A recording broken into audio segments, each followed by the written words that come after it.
what it is the absolute and total oblivion, the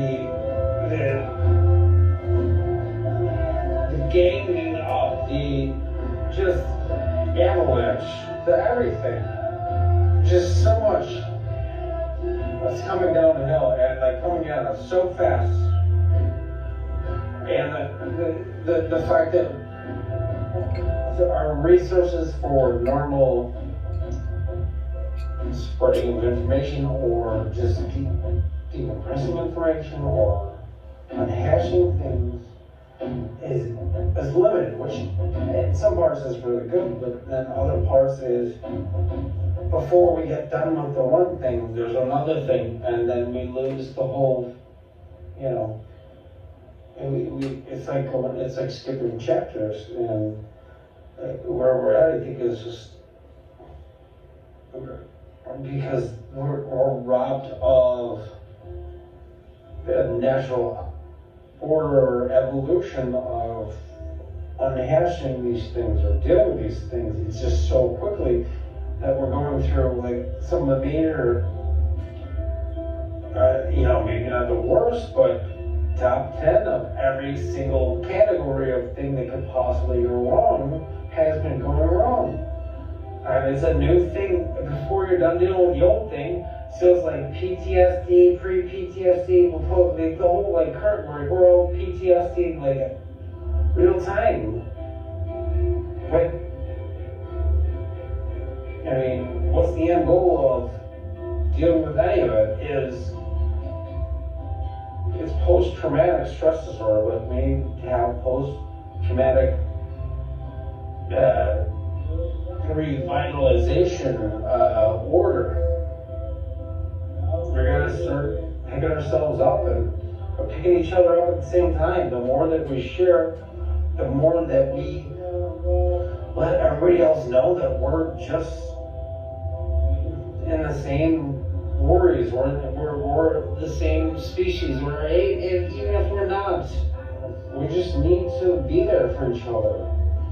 And without looking for anything in return, because if you're looking for a payback, it's going to just ruin the whole thing. Because it will come back. Just don't worry about that. Just worry about keeping moving forward. Baby steps, one foot for the other. So I promise you, most people out there haven't seen what I've seen and have not worried about what's next, because think of this time right now it's so many minor, like 5%, strength worries. And if you're going to go on a scale of 1 to 100, there's so many of those. It's like, all right, I can deal with this, I can deal with that. But the problem is, by the time the next one comes, you haven't dealt with the last one, and it just compounds. Well, then it just adds to it and adds to it. And then there's the stuff that distracts you. And then there's the bills, there's the money stuff, there's the getting around things, there's the mask and the no mask, and the reopening and the not reopening, and the hospital is fine and not, and what time do you have in the day to file out what's actually happening if you're a numbers person that needs to see statistics, and those aren't even real. So, where do we start to turn this around? I mean, especially with the racial things that are going on there. I'm not gonna lie, I feel like these are targeted events, or just the events happen, but on both sides we're super sensitive. There are coincidences, and there are coincidences that are just so too real to be fake, or too fake to be real, or too real to be real.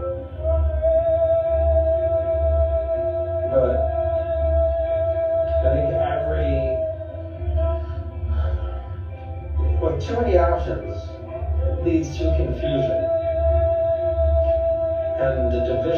between left or right, black or white, or tan or beige or LGBT or L or G or B. I think the more we are put into separate categories, the worse we are off. Because you know what? There are a lot of people that will be okay with this category. At least it's only 1/32 of the population. At least I have this identity here. But the problem is, if that's what you settle for, you're one millionth of a type of person. If we settle for that, it shouldn't even be a fraction. It shouldn't even be any of this. It's what's for the good or what's for bad. We're allowed to disagree civilly. But when it comes to things where when the minority party, not the minority people, the minority party has the majority party against each other. Think about the math. It's not difficult. 60% of people, you split them into 40-20. What's left? The 40%? Whoa, you're right there, 40-40.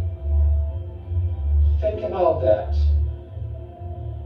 Don't put up walls in between minor issues. Those are the details that after 2 years of our 44th president, you would hope for. But when somebody put the burning supporters against the Hillary supporters, what happened? Fractures.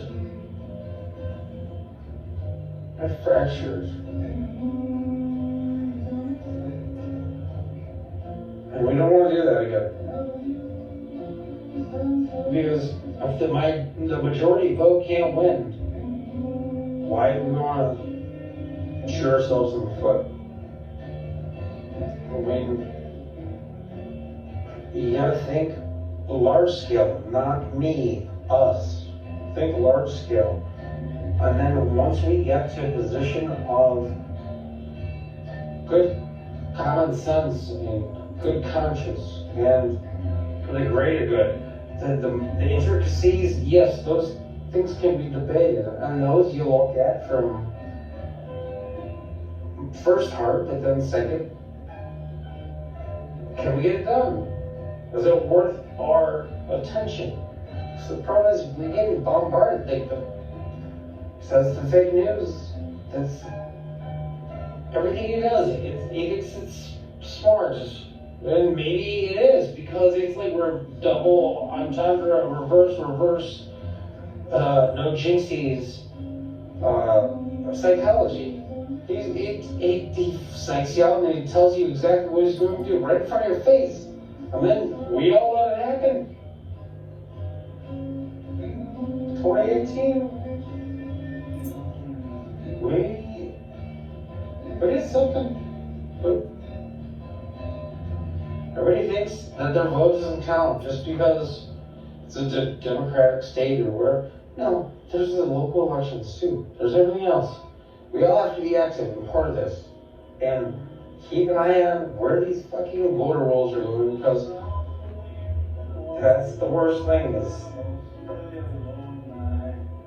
the people in the most powerful states, just because it's okay here doesn't mean it's not okay in Kentucky or Alabama or wherever else.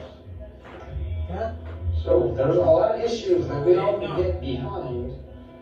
So just because they're not local does not affect us. So that is my hey penny. So you know, good night and we'll talk soon. Take care.